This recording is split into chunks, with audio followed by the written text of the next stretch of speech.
মঞ্জিলের দিকে পথ দেখাচ্ছেন, এটা আমাদের বীর সাক্ষী দিচ্ছে এবং আমরা আশাবাদী বাংলাদেশ মুক্ত হবে ইনশাআল্লাহ।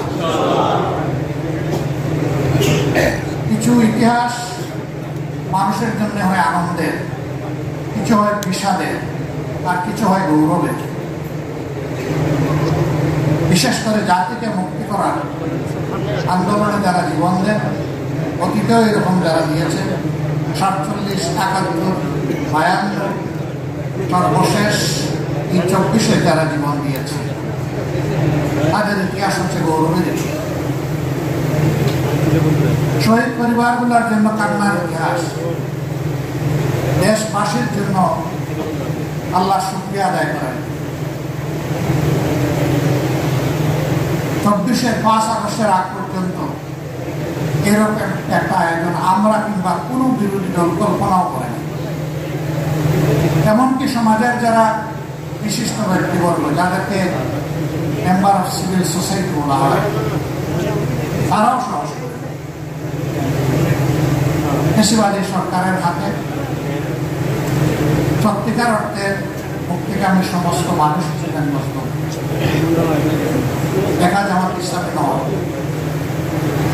এদেশের আপামর ওলামায়ে কেরাম, বিভিন্ন রাজনৈতিক দলের সম্মানিত নেতাকর্মীবৃন্দ, সমর্থকবৃন্দ, এমনকি সাধারণ জনতা।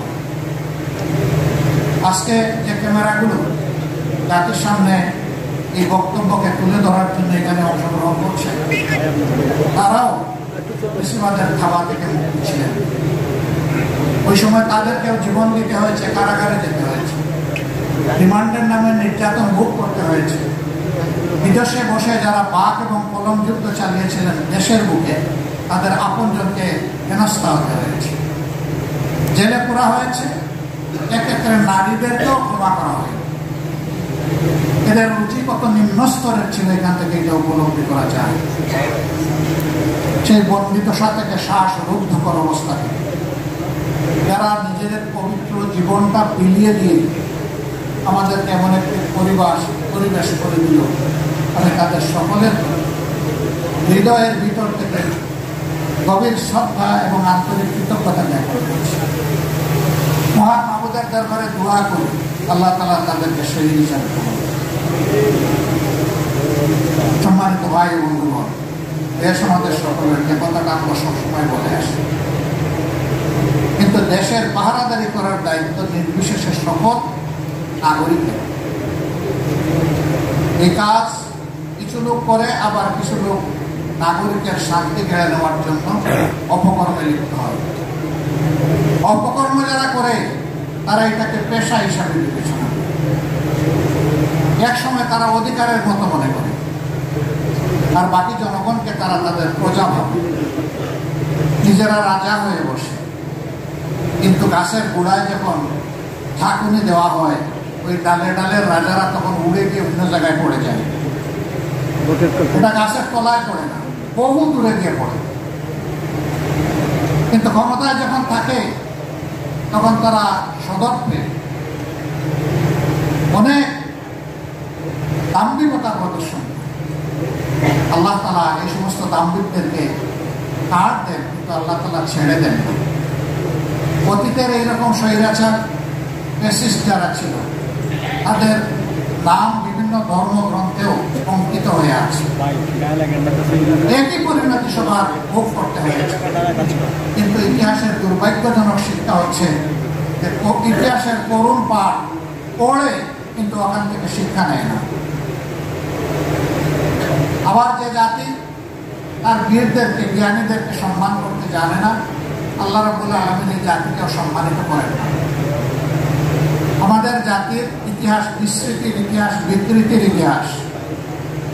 এই ইতিহাস অনেক সময় রচনা হয়েছে বহু করে। ইতিহাস লিখতে গিয়ে অনেকে কাব্য রচনা করেছেন, গল্প রচনা করেছেন, যার যার মতো।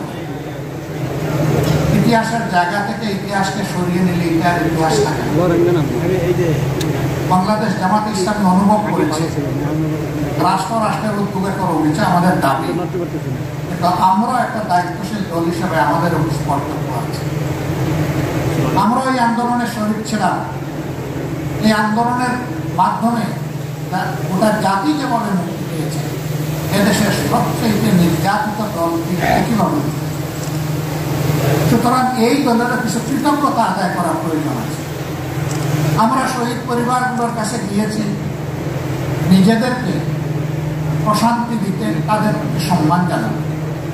দোয়া করতে যাইনি, দোয়া নিতে গিয়েছি, কারণ তারা বড়ই সৌভাগ্যবান যে তাদের পরিবারের সদস্যকে জাতির জন্য, আল্লাহর জন্য তারা উপহার করছে। এই পরিবারগুলোকে আমি গভীর কৃতজ্ঞতা জানাই, অভিনন্দন জানাই। আল্লাহর দরবারে দোয়া করি আল্লাহ তাআলা তার গায়েবী খাজানা থেকে প্রশান্তি দিয়ে তাদের সমস্ত হৃদয়কে পরিপূর্ণ করে দিন। আল্লাহ তাদেরকে ধৈর্য ধরার তৌফিক দান করুন। আল্লাহর কাছে দোয়া করি আজীবন যেন এই পরিবারগুলোর প্রতি আমরা কৃতজ্ঞ থাকতে পারি এবং সম্মান দেখাতে পারি। আল্লাহ সেই শক্তিটাও যেন আমাদেরকে দান করেন। আমার বন্ধুরা যে সমস্ত দাবি এখানে উত্থাপন করে দিয়েছেন, আমি আর এগুলোর পুনরাবৃত্তি করছি না। আমি কিছু বিষয়ে ক্ষমা চাচ্ছি। এ ধরনের একটি বড় কাজ হাতে প্রথমে ভাবছিলাম এটা আদৌ কি সম্ভব, মানুষ কি আমাদেরকে সেইভাবে সহযোগিতা করবে, কিন্তু আমরা যখনই নেমেছি মানুষের স্বতঃস্ফূর্ত সহযোগিতা আমাদের শক্তিকে বাড়িয়ে দেবে। আমরা কিন্তু এখনো ইতিহাস রচনা অথবা স্মারক রচনা পরিপূর্ণ করে করতে পারিনি, এ প্রক্রিয়া চলমান। কিন্তু আমরা চিন্তা করলাম যে এখন বিভিন্ন দিক থেকে শহীদ পরিবার, আহত পঙ্গু সহযোদ্ধারা তারা বিভিন্নভাবে এখন হতাশাগ্রস্ত হতে যাচ্ছেন। এই সময় জাতির পক্ষ থেকে একটি দায়িত্বশীল ভূমিকা নিয়ে তাদের সামনে অন্তত কিছু জিনিস নিয়ে আসা যায়। এই জন্য অসমাপ্ত রেখেই আমরা প্রাথমিক পর্বটা আপনাদের সামনে নিয়ে আসার চেষ্টা করেছি। এই কাজে দিন রাত কেটেছেন আমার যে সমস্ত তরুণ বন্ধুরা, সংগঠন তাদের কাছে ঋণী, কৃতজ্ঞ। আমি আল্লাহর দরবারে দোয়া করি আল্লাহ যেন উত্তম প্রতিদান তাদেরকে দুনিয়া এবং আখিরাতে দান করে, এবং জাতির জন্য এই ধরনের কল্যাণকর কাজে আল্লাহ যেন তাদেরকে আরো বেশি করে সামর্থ্য দান করে। তাদের কাজ শেষ হয়ে এটা একটা যুদ্ধ, তাদের এই যুদ্ধ অব্যাহত থাকবে আমি আশা করবো ইনশাআল্লাহ। এই কাজ করতে গিয়ে মানুষকেও ভুলের উঠতে নয়, আমাদের কোনো ধরনের ডকুমেন্টেশন, তথ্য সংগ্রহে এবং এখানে করতে গিয়ে কিছু বলতে হবে, এটাই স্বাভাবিক।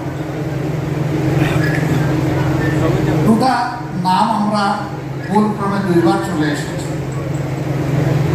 আমরা এই সবগুলোর জন্য ক্ষমা করি। আমরা সচেতন পাঠক মহল এবং শহীদ পরিবারের সম্মানিত সদস্যবৃন্দের কাছে বিনয়ী অনুরোধ জানাবো, যাদের নামটা এখন পর্যন্ত আসে তারা আমাদেরকে তথ্য দিয়ে সহযোগিতা করবে। যে তথ্যগুলো লিপিবদ্ধ হয়েছে এখানে নিশ্চয়ই ত্রুটি আছে, ত্রুটিগুলো আমাদেরকে আপন হাতে ধরিয়ে দেবেন। আমরা ইনশাআল্লাহ অনলাইনের মাধ্যমে এই ইতিহাসকে গোটা বিশ্ববাসীর কাছে পেশ করব এবং মেজর সবগুলা ল্যাঙ্গুয়েজে পেশ করার চেষ্টা করব, শুধু বাংলা নয়, যাতে করে বিশ্ববাসী আমাদের বীরদেরকে জানতে পারে, বীরদের কৃতিত্ব এবং গৌরব গাথা তাদেরকেও যেন উৎসাহিত। আবু সাইদের শাহাদত ছিল এই আন্দোলনের একটা বিশাল টার্নিং পয়েন্ট। একটা নিবৃত পল্লীর ছেলে, গরিব পরিবারের সন্তান, তার পরিবারে তার মতো শিক্ষিত আশেপাশে, তার শিক্ষার আশেপাশে আরেকজন সদস্য নাই। সেই ছেলেটাই দুনিয়ায় নতুন ইতিহাস রচনা করলো। খোলা বন্দুকের সামনে টানা মেলে বুক চিতিয়ে বলেছিল, বুকের ভিতরে তুমুল ঝড়, বুক পেতেছি গুলুক। সে জেনে শুনে শহীদ হওয়ার জন্য ডানা মেলেছিল এবং তার পথ ধরে বাকি শহীদেরা বলেছে, আবু সাইদ আমাদের ভাই, যে শাহাদতের সিঁড়িতে সে পা রেখেছে, আমরা জাতির জন্য সেই শাহাদতের পিড়িতে পা রাখতে চাই। এটাই হয়েছে। উত্তরার একটা ঘটনা আমি কোনোভাবে বলতে পারি না। 7-8 বছরের একটা শিশু হাতের মধ্যে ইটের টুকরো নিয়ে নেমেছে, তেড়ে যাচ্ছে পুলিশের দিকে।